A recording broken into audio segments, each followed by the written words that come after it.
In a shocking and unprecedented turn of events, Israel has reportedly signaled a de facto surrender amid an overwhelming missile storm unleashed by Iranian and Houthi forces targeting Israel's two major cities, Tel Aviv and Haifa. This development marks a dramatic escalation in the ongoing Middle East conflict, shaking the geopolitical landscape and sparking global alarm. The missile barrage has devastated infrastructure, inflicted severe civilian casualties, and plunged the nation into chaos, while diplomatic channels scramble to respond to this extraordinary crisis. Background: rising tensions and conflict. Build up the Middle East has been a tinderbox for decades, with Iran and Israel locked in a bitter rivalry that shapes much of the region's instability. Iran's revolutionary government has consistently positioned itself as Israel's archenemy, supporting militant groups such as Hezbollah in Lebanon, Palestinian factions in Gaza, and now the Houthi rebels in Yemen. The Houthis, long engaged in a brutal civil war with Saudi-backed forces, have increasingly acted as an Iranian proxy, extending Tehran's strategic reach into the Arabian Peninsula. Over recent years, Israel's persistent military operations targeting Iranian nuclear sites, supply chains, and allied militias have intensified hostilities. Iran responded with a series of missile strikes, drone attacks, and cyber warfare campaigns against Israeli interests. The conflict gradually escalated from proxy skirmishes into direct attacks on Israeli urban centers, culminating in the latest missile storm that has overwhelmed Israel's defenses. The missile storm: unprecedented scale and impact, launch and trajectory. On the morning of the attack, Iranian Revolutionary Guard Corps, IRGC, and Houthi forces launched a massive, coordinated missile strike aimed at crippling Israel's heartland.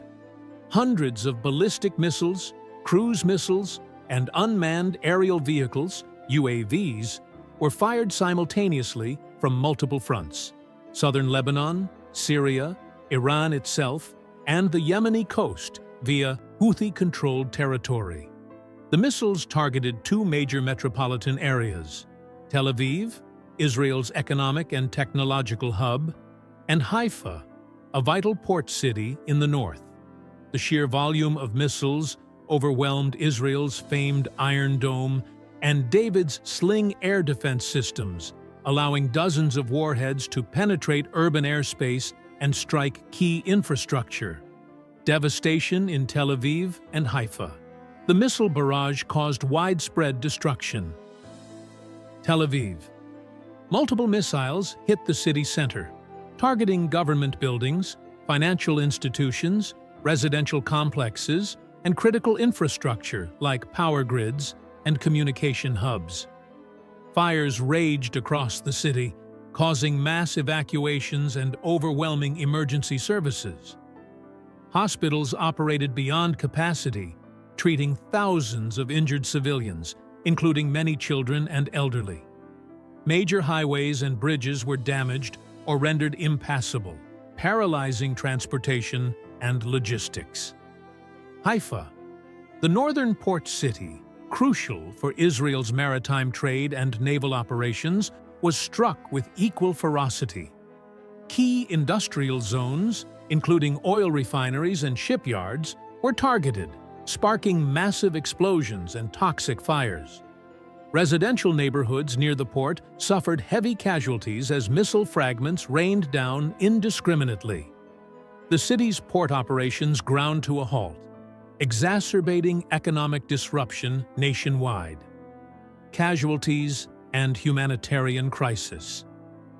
Preliminary reports indicate thousands of casualties, with estimates of several hundred dead and thousands wounded. The overwhelmed medical infrastructure strained to treat injuries amid power outages and ongoing missile alerts. Hospitals resorted to emergency protocols, and many facilities set up makeshift triage centers in public spaces. The psychological trauma among survivors is severe, with widespread panic, displacement, and uncertainty. Tens of thousands fled the cities, seeking refuge in safer parts of the country or neighboring countries. The large-scale destruction of homes and public facilities has created an acute humanitarian emergency, with urgent needs for shelter, food, water, and medical supplies. Israel's white flag: surrender or strategic pause. Reports of Israel waving the white flag have sent shockwaves throughout the international community. While official Israeli government channels have been cautious in their wording, leaked diplomatic communications and credible intelligence sources suggest Israel has signaled a de facto cessation of active military resistance amid the missile storm's overwhelming impact. Why now? Several factors contributed to this unprecedented decision. Military overstretch. The combined Iranian-Houthi missile strike overwhelmed Israel's advanced air defense systems. Despite Iron Dome's remarkable track record, the volume and precision of incoming missiles left critical vulnerabilities exposed. Israeli military units, already engaged on multiple fronts, faced immense strain in mounting effective counterattacks. Civilian pressure. The scale of destruction and casualties ignited public outrage and fear, with citizens demanding immediate ceasefire and safety assurances. The government faced intense pressure to prioritize civilian lives over prolonged military escalation. Diplomatic isolation. Amid the crisis, Israel found itself diplomatically isolated, with several regional and global powers urging restraint and negotiation. Fearful of broader escalation and regional war, Israel's leaders opted for de-escalation to preserve international support. Strategic recalibration.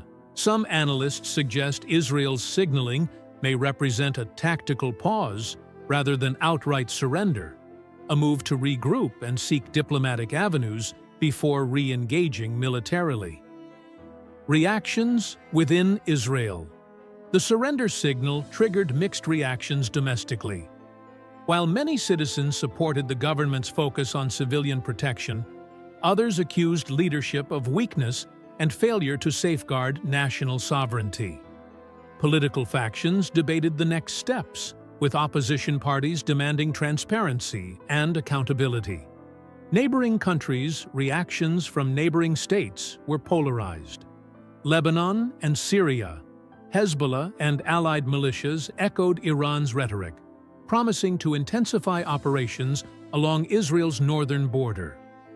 Syrian officials called for an end to Israeli incursions, warning of further escalation. Saudi Arabia and Gulf states.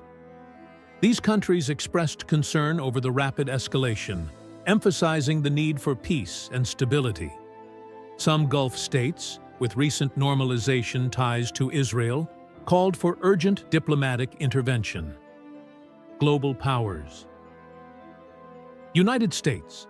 The U.S. government condemned the missile attacks, but also urged calm and diplomatic dialogue. Washington committed humanitarian aid and pledged to support Israel's security while calling for an immediate ceasefire. Russia and China. Both powers called for restraint and dialogue, opposing further military escalation and emphasizing the risks of wider regional conflict. United Nations. The UN Security Council convened emergency sessions, with member states divided but united in calling for a halt to hostilities and protection of civilians.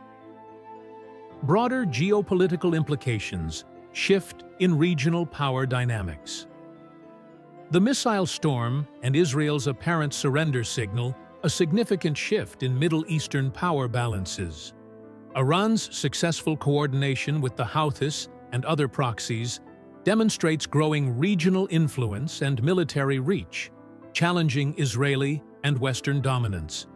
The event also highlights vulnerabilities in Israeli defense systems previously considered near impenetrable, raising questions about future security strategies and regional deterrence.